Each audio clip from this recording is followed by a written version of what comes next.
sebagai koordinator Satgasnas untuk media dan pemberitaan. Di samping kanan saya ada Bung Winston, juga salah satu anggota Presidium Nasional dari Gerakan Rakyat. Saya sendiri, Sahrin Hamid, Koordinator Presidium Nasional Gerakan Rakyat. Pada kesempatan yang baik ini, tentunya kami ingin menyampaikan terima kasih yang sebesar-besarnya atas kehadiran teman-teman semua. Dan selanjutnya kami ingin sampaikan bahwa Gerakan Rakyat adalah inisiatif rakyat, inisiatif warga yang lahir dari keresahan bersama, harapan bersama, keinginan bersama untuk hadirnya perubahan. Nah, memang ini terdiri dari banyak simpul, kurang lebih sekitar 580 simpul yang tergabung di dalam kerelawanan dukungan terhadap Anies maupun terhadap Muhaimin Iskandar. Nah, dalam perjalanannya memang dari sekian banyak itu akhirnya tergabung dalam forum-forum atau wadah bersama yang sehingga terjadi konfederasi, ada sekretariat bersama dan kesemuanya. Dan terakhir, alhamdulillah juga ada penambahan ataupun keikutsertaan dari baik itu jaringan buruh, baik itu jaringan tani nelayan, santri melalui Laskar Santri, juga forum keumatan, ada juga dari pedagang pasar, Persatuan Pedagang Pasar, ada juga dari eksponen Cipayung, dan ada juga dari Garda Matahari Muhammadiyah. Nah, kesemua ini akhirnya bersepakat bahwa kita mesti ada langkah-langkah yang sistematis. Kita memiliki tujuan yang sama, yaitu perjuangan untuk menghadirkan perubahan melalui figur Anies dan Muhaimin. Nah, kesamaan itu tentunya harus diwujudkan di dalam memenangkan TPS pada tanggal 14 Februari 2024. Nah, oleh karena itu tidak elok, tidak solid kalau ini tidak disatukan dalam tujuan dan juga di dalam kerjasama maupun aksi bersama. Nah, sehingga dalam pertemuan-pertemuan tersebut lahirlah inisiasi untuk mewujudkan yang disebut dengan Gerakan Rakyat. Karena kita tahu bahwa perbaikan kondisi bangsa, penegakan hukum, bagaimana agar harga-harga pangan ini bisa terakses secara layak, begitu pula terhadap kesehatan, begitu pula terhadap lapangan kerja, pendidikan.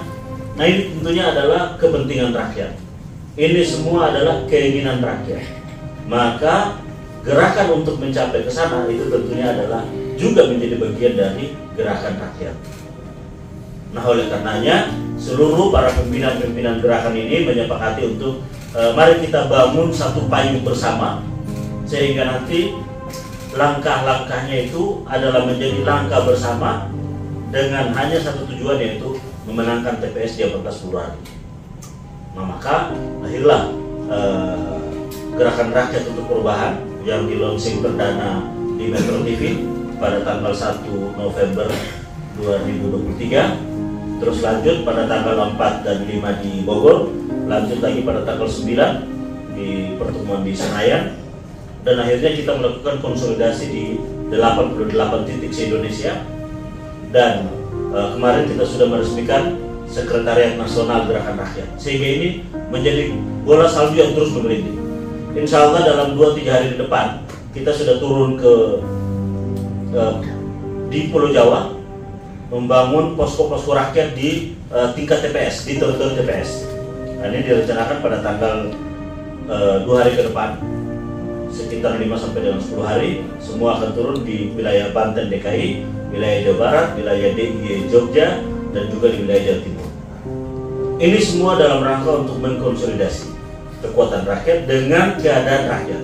Makanya saudara-saudara mungkin melihat bahwa kita akui kita kekurangan atribut, kita kekurangan APK, kita kekurangan spanduk, tapi bahwa rakyat tidak kekurangan inisiatif dan kreativitas. Maka lahirlah spanduk-spanduk rakyat yang dari karung, di piloks, dan itu ditempelkan, itu memberikan pesan bahwa oke, kita tidak kaya tapi kita tidak akan mengalah. Nah, oleh karena itu ini akan terus bergulir spanduk-spanduk rakyat. Mungkin ke depan saudara-saudara akan melihat brosur-brosur rakyat, leaflet-leaflet yang menempel, yang mungkin warnanya hitam putih. Saudara-saudara juga mungkin lihat nanti di TPS-TPS ada dapur-dapur rakyat, di mana rakyat berinisiatif menghadirkan bahan baku makanan, diolah sendiri dan itu dipakai untuk dilakukan secara bersama. Intinya bahwa apa yang dilakukan itu adalah betul inisiatif rakyat dengan kreasi rakyat, sekemampuan rakyat. Kenapa? Karena bukan hanya faktor mendudukan orang, tapi kita ingin memenangkan agenda. Apa agendanya? Agendanya adalah perubahan untuk perbaikan bangsa ini. Indonesia adil dan makmur, hukum ditegakkan, harga pangan murah, lapangan kerja tersedia, pendidikan diakses oleh semua rakyat. Ini sebenarnya yang menjadi agenda penting. Maka 14 Februari ataupun pemilu itu adalah agenda rakyat, agenda untuk mengembalikan kedaulatan pada rakyat, sehingga yang memiliki kewenangan, yang diberikan kewenangan itu bekerja untuk kepentingan rakyat, bukan bekerja untuk kepentingan keluarganya. Ini kira-kira kenapa gerakan rakyat ini hadir, dan kita akan bergerak terus